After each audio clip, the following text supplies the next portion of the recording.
শরীয়তপুর জেলার চন্দ্রপুর ইউনিয়নের রানখোলা গ্রামে এই ডুপ্লেক্স প্রজেক্টটি আমরা করেছি। এই ডুপ্লেক্স প্রজেক্টটি 1000 স্কোয়ার ফিটের ভিতরে করা হয়েছে। আর এখানে 4টি বেডরুম আর হচ্ছে নিচতলায় একটি ড্রয়িং রুম, ডাইনিং স্পেস সহ খুব সুন্দরভাবে এই ডিজাইনটি করা হয়েছে।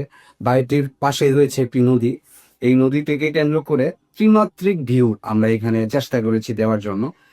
আর বাড়ির আশেপাশের যে এনভায়রনমেন্ট সবকিছু একদম ঠিকঠাক ভাবে আমাদের ইঞ্জিনিয়ারিং টিম আয়ত্ত করে এটার যে লুক দেওয়ার যে চেষ্টাটা আমরা সেটা করেছি। আপনারা দেখতে পাচ্ছেন ভিডিওতে এই বাড়ির ডিজাইনটি অত্যন্ত অ্যাস্থেটিক ভাবে করা হয়েছে, যাতে মানুষ রাস্তা দিয়ে গেলেও হচ্ছে আহ এই বাড়িটির দিকে একটু তাকায়। এই বাড়ির মালিক আমাদের সাথে আছে।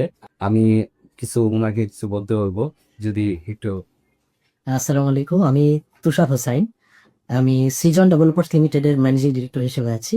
আমাদের অফিস ধানমন্ডি 6 69/D/1-এ। আমি আসলে আইডিয়া কনসালটেন্সিতে আসা প্রথমে ফেসবুকের মাধ্যমে আমি তাদের সম্পর্কে জানতে পারি।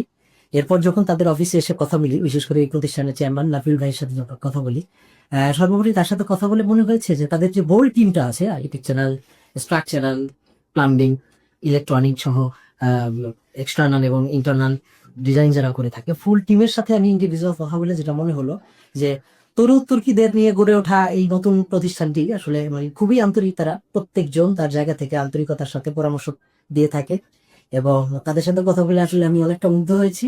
এবং আমার মনে হয়েছে, আমি এর আগেও বেশ কয়েকটা কনসালটেন্সিতে গিয়েছি আমার এই বাড়ির ডিজাইনটা বাড়ার জন্য, কিন্তু তাদের সাথে কথা বলে মনে হয়েছে যে না, এদের দিয়ে করানো যায়। আর বিশেষ করে একটা জিনিস আমি সবাইকে বলবো যে তাদের মধ্যে একটা জিনিস খুব বেশি আমি প্রবণতাটা খেয়াল করেছি, সেটা হলো তারা খুবই সৃজনশীল। অর্থাৎ একটা ক্লায়েন্ট কি চায় সেটা তারা আগে আন্ডারস্ট্যান্ডিং করে এবং সেটাকেই তাদের ডিজাইনে তারা পোর্ট্রে করার চেষ্টা করে। তা সেই হিসেবে আমি আমার আজকে হ্যান্ড ওভার করতেছে আমার ফুল যে স্ট্রাকচারাল বইগুলো। তো আমি দেখলাম, এসে আমি খুবই মুগ্ধ। আসলে আমি যা চেয়েছিলাম এবং আমার বাজেট যা ছিল, বাজেটের মধ্যে এবং আমার রুচির মধ্যে রেখে তারা করে দিতে পেরেছে।